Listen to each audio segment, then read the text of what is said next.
everyone, my name is Shauna Lay and I'm going to take you through a beginner's sequence today. I've been getting a lot of questions about just how to do the poses with the most basic instructions. So I'm just going to take you through the sequence and I'm going to instruct you in a way that is very simple and gets you set up for each of the poses that we're going to do today. It's going to be a 20-minute sequence. So you're going to need 2 blocks today, something that looks like this, and you're going to need a strap, okay? And also sitting on 2 blankets, so fold 2 blankets, or you can also sit on a block, that's fine too. And then sitting with your legs crossed. Now this is not a traditional cross-legged position like Indian style because you're crossing at your shins, so the center of your shins, and then you're bringing your feet out underneath your knees. So it's sort of a loose cross-legged position, or I like to think of it as a loose cross-legged position, where your front shin is parallel to the edge of the sticky mat. And then you want to be sure that you have enough height underneath your buttocks that the flow of energy is downward. So the knees should be either level with the hips or lower than the hips so that you feel that the hips can then release, the groins can relax. Place your hands onto your thighs, sit up somewhere so that the arms can relax and you're comfortable, and then sit up nice and tall. On an exhalation, close your eyes. Take a couple of soft, deep inhalations here, and as you inhale, lift and lengthen the spine. And then when you exhale, think of the breath relaxing down the back. So you're taking the breath, inhaling up the front of the spine, lifting, lengthening, exhaling over the shoulders and down the back of the spine, releasing and relaxing the shoulders and grounding the sit bones.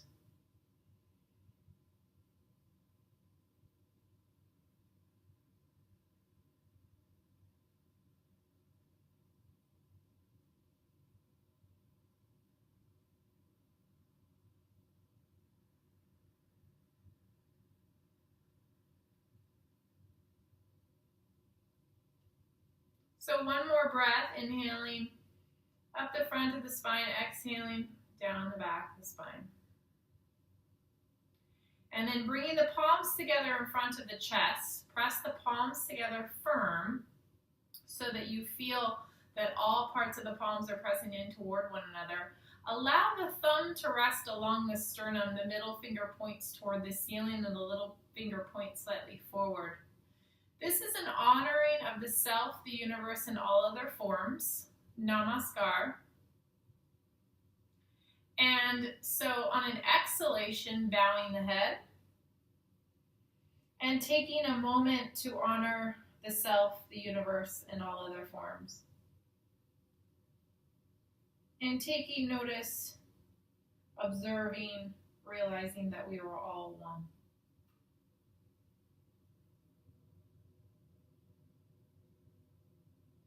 And then release the hands, rest them on the thighs. On an inhalation, lift the head. And then open the eyes. Good. So you're going to take your blankets out from underneath you. And if you want support for your knees, if you have a difficult time with your knees, kneeling on a hard surface, then take a blanket and place it underneath your knees. And you're going to come onto your hands and knees. So placing your hands shoulder width apart, spread your fingers wide, and the middle finger points forward, and all the rest of the fingers are moving away from the middle finger. Have your knees hip width apart, and then your feet are pointing straight back from your knees. So we're going to do what's called cat-cow pose. So on an inhalation, you're going to lift the head and lift the tailbone. Now here it's really quite easy to bend in the low back. in this position. And so you want to think of the extension happening in the upper back. So don't worry so much about lifting the tailbone. Instead, think of drawing the chest forward, the sternum forward, and lifting it up, and taking the shoulder blades and the shoulders away from the ears and down the back. So you're also tucking the shoulder blades into the back. And now on your next exhalation, we're going to round. So inhale, exhale, rounding the back. Now the opposite is true. So the head is dropping down, the tailbone is dropping down, but it's easy, much easier to round in the upper back because that's the natural curve for the upper back. So we're going to work more on rounding the low back. So I want you to drop the tailbone down and lift the belly button up toward the spine. So think of drawing all of those stomach muscles up in toward the spine, up toward the ceiling. And then on your next inhalation, we're going to do the extension again. So the tailbone lifts, the crown of the head lifts, but remember we're working on the upper back. So moving the sternum, the chest forward. The sternum is that center bone where all your ribs attach to, in the center, the front of your body, up into the chest area. And the shoulder blades are on the back of the body, and they're triangle bones, where the tip of the shoulder blade is moving down the back. And then we're going to go into the rounding here. So exhaling, rounding the back. Drop the head down, the tailbone down toward the floor, and think of moving the belly button up toward the spine.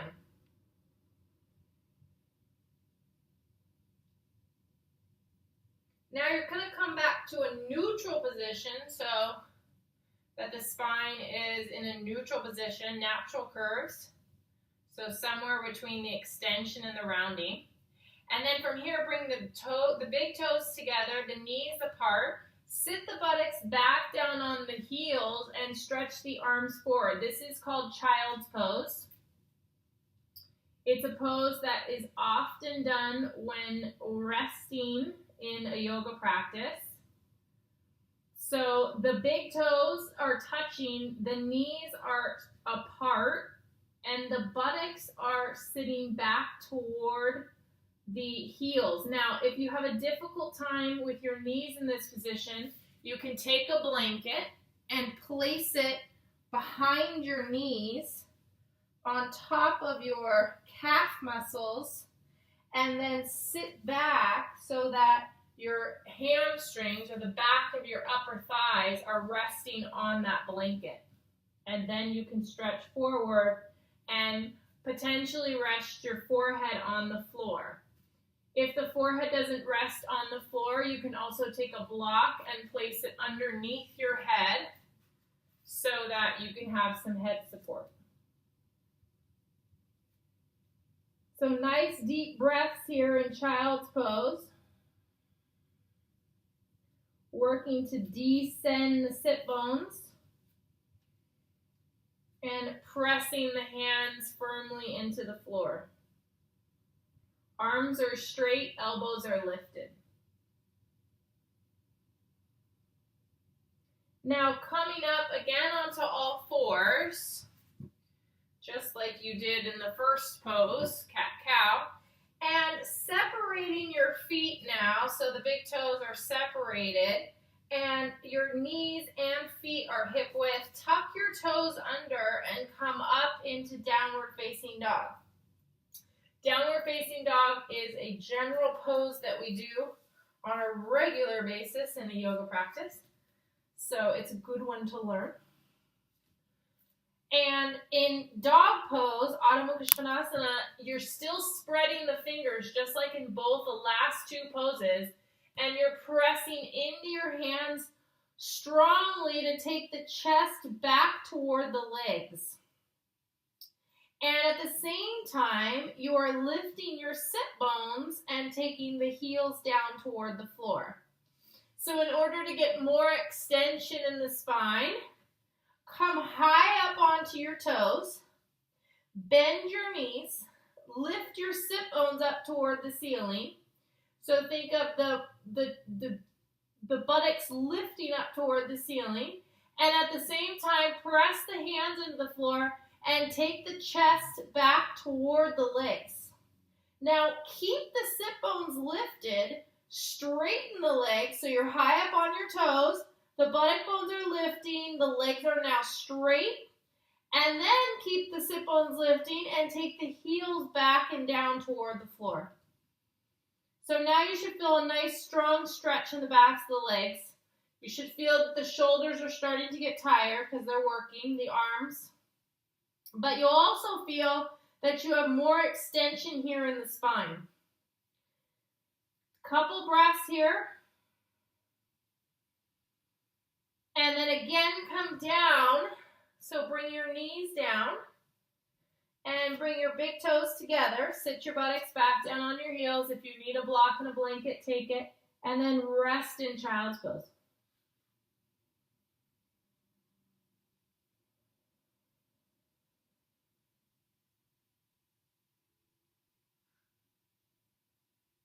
Now bring your hands underneath your shoulders, push yourself up. You can go ahead and take that blanket off of your sticky mat if you have a blanket on your sticky mat. And then we're going to come to standing, and you're going to take 2 blocks for Uttanasana, which is standing forward bend. So for Uttanasana, you're going to take your feet hip width. So separate your feet, look down at your feet, and be sure that your second toe is facing straight forward. So for some of you, you might feel a little bit pigeon-toed here because the feet do turn in slightly. And then also be sure that your feet are lined up evenly. So the big toe should be the same distance from the front of the sticky mat. Then press into the feet, straighten the legs. When you bend forward, think of bending forward from the hips. So you're bending forward, placing your hands onto blocks. So your hands are pressed on the blocks, the feet are pressing down, and the blocks should be right underneath your shoulders so that your hands are right underneath your shoulders. So it's a similar position to when we were doing cat-cow, except now we're standing. And we're going to do the same thing that we did in cat-cow so that you can learn to get the extension in this pose. So the first thing we're going to do is exhale, and we're going to drop the tailbone and drop the head down so that you're rounding the spine. And then on an inhalation, you're going to lift the tailbone up and move the chest forward, just like you did in cat-cow pose. Now, this is the position that you want to be in for Uttanasana, standing forward bend. You do when you're beginning this pose, you don't want to round the spine. Instead, you want to get extension so that you learn to extend the front of the spine and lengthen the back of the hamstrings. So it's not necessary when you're first learning to go deep into the pose. That comes later, after the hamstrings get loosened up and lengthened and the hips and the back muscles. So continuing to lift the tailbone and move the sternum forward.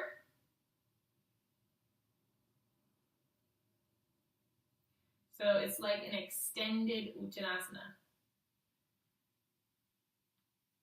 And also the shoulders are moving away from the ears. The shoulder blades are tucking into the back here. So I'm getting as much extension as I can in the backs of the legs and in the spine. Now place your hands onto your thighs and And if you have if you have back problems, you can bend your knees here to come up. Otherwise, keep the legs straight and strong and come all the way up.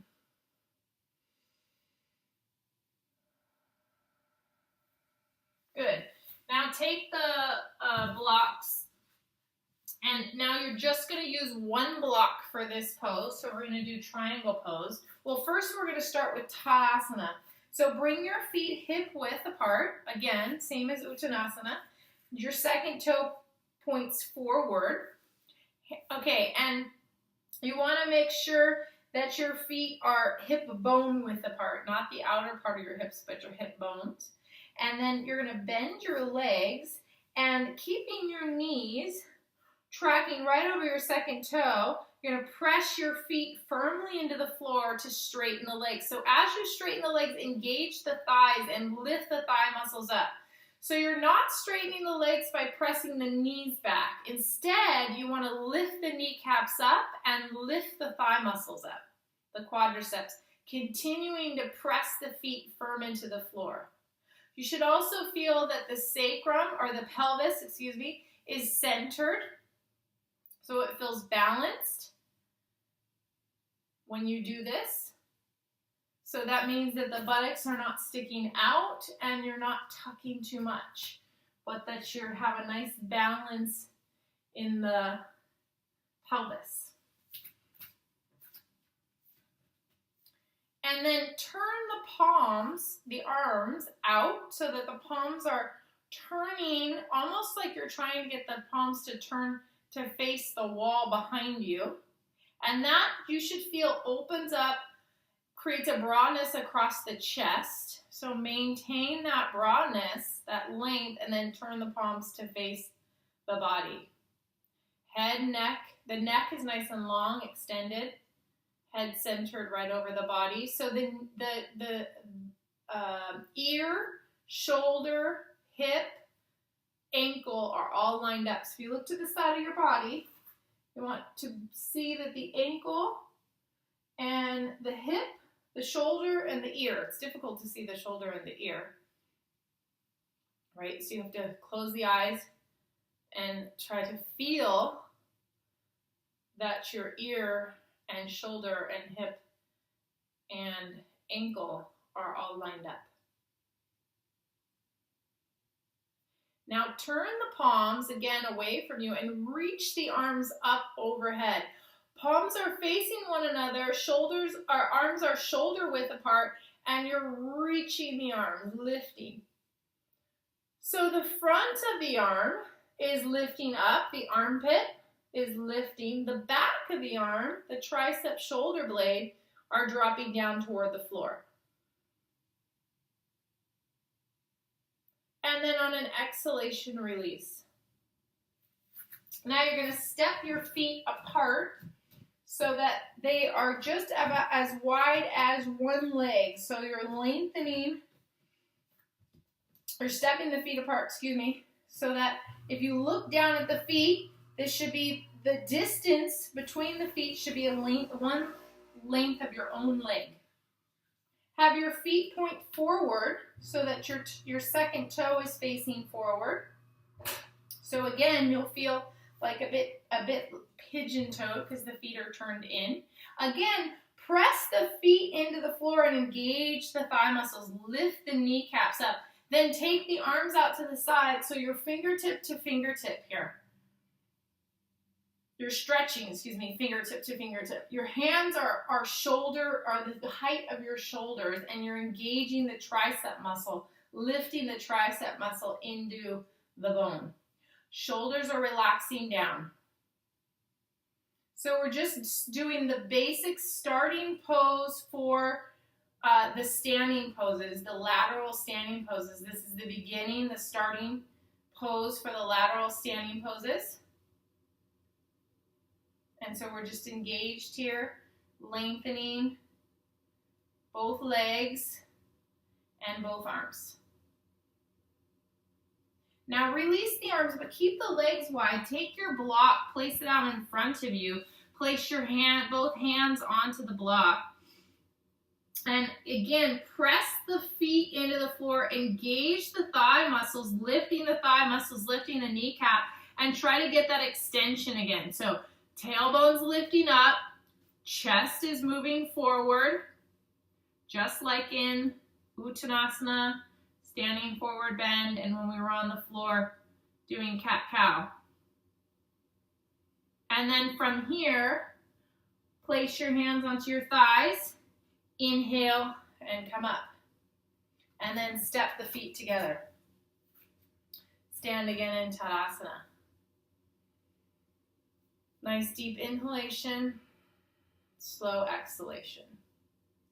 So that's just a short 20-minute sequence, getting you used to how to start your yoga practice, very basic poses for starting a yoga practice. And all of those poses are very good for the back. So if you have any back issues, low back issues, that's a good short sequence that you can do. This beginning series that I'm going to be teaching is going to be moving on. So this is just the first part. And now what we'll do is lay down for Shavasana. If you don't have a lot of time for Shavasana, then you may skip it. But it's always a very good idea to lay down in Shavasana at the end of your practice. So if you have time, lay down with me. We're just going to lay down for a couple of minutes.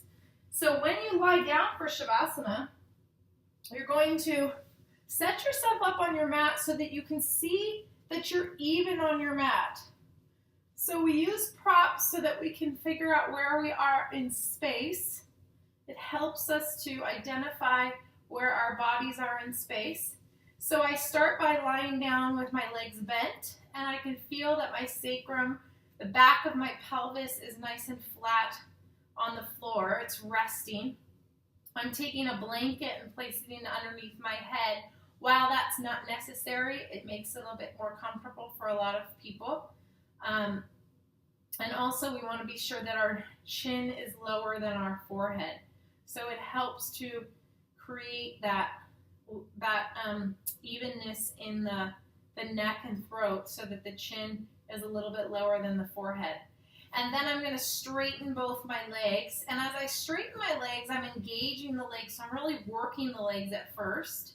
And then I'm going to turn the palms up and have the arms be about 45 degrees away from the body. Maybe a little bit less, a little bit more, depending upon what's comfortable for you. And then I'm going to completely relax. Close my eyes. I'm completely relaxed. And I'm just focused on breathing. So I take my attention to my breath. And with each exhalation, relaxing the body more completely. So I'm taking each exhalation and I'm letting go. And on the inhalation, I'm bringing it into my chest. I'm expanding my ribs. A nice, deep, slow breath. It doesn't have to be aggressive, just deeper than you normally would do when you're just going about your day-to-day life and breathing.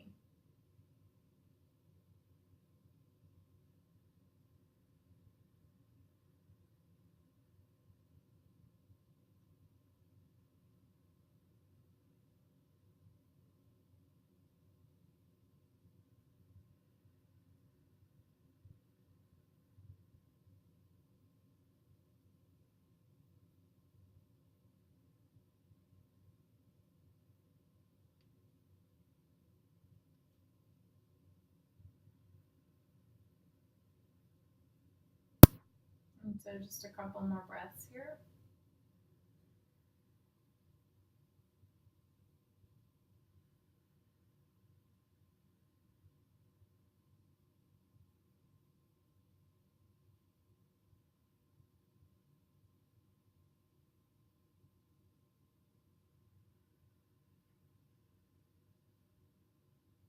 And then take one more soft, deep inhalation.